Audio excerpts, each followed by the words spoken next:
we take the Lord's Supper. Okay. So just think for a moment.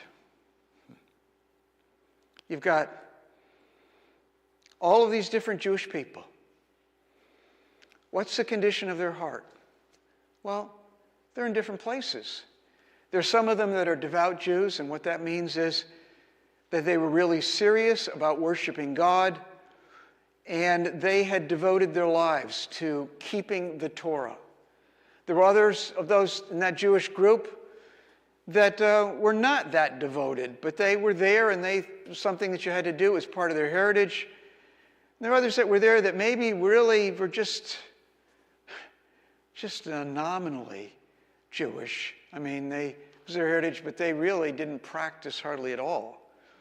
And so there's different conditions, but there's one thing that they all shared. Do you know what it was? The one thing that they all shared was that they did not believe that this man, Jesus from Nazareth, was the promised Messiah.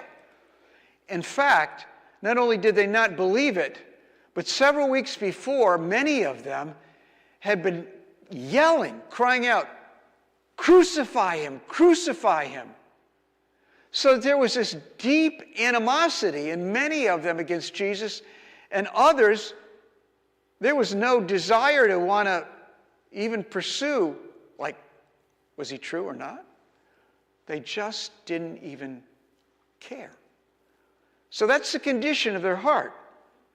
When you look at the end of what happens after Peter speaks, you see 3,000 of them, and they've changed. And inside, they want to follow Jesus, and they want everyone to know it. To be baptized in Jesus' name is a statement of saying, we belong to him. We are surrendering to him. It's an incredible change that happens inside of them as a result of the Spirit's work. And how did that happen?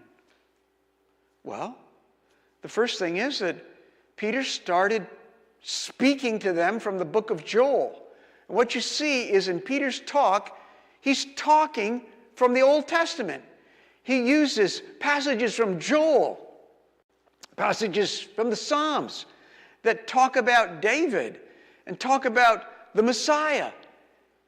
And what you see is in the very beginning, when he's starting with Joel, what does he do? Think for just a moment.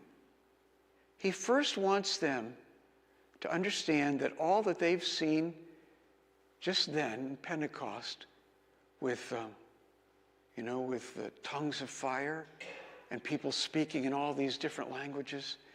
And he wants them to understand that what had happened with Jesus, remember when it got dark from 12 to 3? 3 hours of complete darkness. Many of them had seen that he wanted them to understand that this was the beginning of what's called the last days. And when that happened, it meant that the world they lived in was not going to be continuing on as it had, but that the reality is that God had